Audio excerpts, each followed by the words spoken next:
இறையேசுவில் என் அன்பு சகோதர சகோதரிகளே, உங்கள் அனைவருக்கும் இனிய காலை வணக்கம். இன்றைய நாள் நம்ம தியானிக்க இருக்கின்ற வேத பகுதி திருப்பாடல் 115 அதிகாரம், இறை திருவசனம் 14-18 முடிய.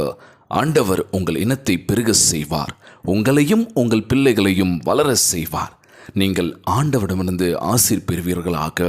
விண்ணையும் மண்ணையும் உருவாக்கியவர் அவரே.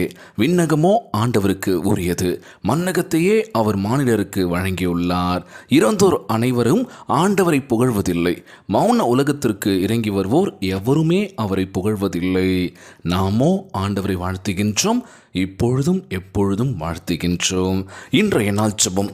உலகில் வாழ்கின்ற எல்லாருக்கும் நம்ம ஜெபிக்க போகிறோம். காலை வேலை ஜெபம். ஜெபத்தை கேளுங்க, ஜெபிச்சுட்டு ஒவ்வொரு விஷயத்தை பண்ணி பாருங்களேன். வாழ்க்கையில் எல்லாமே வெற்றி தாங்க. ஜெபத்திற்குள்ளாக பயணிப்போமா? எங்களை படைத்து பராமரித்து வரும் இறைவா, உம்மை போற்றுகின்றேன். இந்த புதிய நாளுக்காக உமக்கு கோடான கோடி நன்றி கூறுகின்றேன் ஆண்டவரே. அப்பா, இன்றைய நாளில் நாங்கள் சந்திக்கும் சகோதர சகோதரிகள், உறவினர்கள், நண்பர்கள் யாவருக்கும் உமது ஆசிரை தந்தரல வேண்டும் என்று ஜெபிக்கிறோம்ப்பா.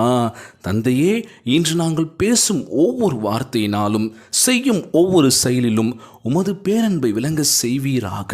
எங்கள் வார்த்தை மற்றும் செயல்கள் காயப்பட்ட இதயத்திற்கு ஆறுதலாகவும் சாத்தானால் சோதிக்கப்பட்டுள்ள ஒவ்வொரு மக்களுக்கு நம்பிக்கையாகவும் மாறுவதாக. ராஜா ஆண்டவரே, உம்மை நம்பிய மக்களை உம்முடைய கரங்களில் தொட்டு ஆசீர்வதிப்பீர் நம்புகிற ஆண்டவரே. மக்களை தொடக்கம் முதல் இன்று வரை வழிநடத்தி வருகின்றீர் என்பதை நாங்கள் அறிகின்றோம் அப்பா. அனைத்து ஆசீர்வாதங்கள் நீ தருவீர நம்புகிற ஆண்டவரே. எங்களை நீ பார்த்துப்பீங்கன்னு சொல்ல நம்பிக்கை இருக்கு ஏசப்பா. இந்த காலை வேளையில் எல்லோரையும் ஆசீர்வதிங்கப்பா. எல்லோரும் அவங்களுடைய பணிகளை சிறப்பாக செய்யவும் நல்ல ஆற்றலையும் நல்ல உடல் வலிமையை தர வேண்டும் என்று கேட்குறோம்ப்பா. அப்பா, எங்களால் மனித எதிரிகள் எங்களின் செயலை கண்டு மனமாற்றம் அவர்களுக்கு உணர்த்துமாறு உம்மிடம் மன்றாடுகின்றோம்ப்பா. ஆண்டவரே, எங்கள் செயல்கள் மூலம் தீயவர்கள் தங்கள் தீய வழிகளை விட்டு விலகி உமது அன்பை உணர செய்யும் ராஜா. இவ்வாறு இவ்வுலகில் உமது அன்பினை அரசை விதைக்கும் பிள்ளைகளாக நாங்கள் வாழ என்றென்றைக்கும் கடமைப்பட்டிருக்கோம் ஆண்டவரே. உம்முடைய ஆசீர்வாதங்களை பெற்று வாழ்வில் மிகப்பெரிய உயர்த்த வேண்டும் என்று கேட்கிறேன் ஏசப்பா. அந்த ஜெபத்தை கேட்டுக்கொண்டிருக்கின்ற என் அன்பான சகோதர சகோதரிகள், என் அன்பான உறவுகள் எல்லோரையும் பார்த்துக்கோங்கப்பா. யாருக்கு அந்த கஷ்டங்கள் துன்பங்களை கொடுத்துடாதீங்கப்பா. இன்றைய நாள் எல்லோருடைய வாழ்க்கையும் நல்ல நாளாக இருக்க வேண்டும் என்று இயேசுவின் விலையேற பெற்ற நாமத்தினாலே ஜெபிக்கின்றேன் நல்ல பிதாவே.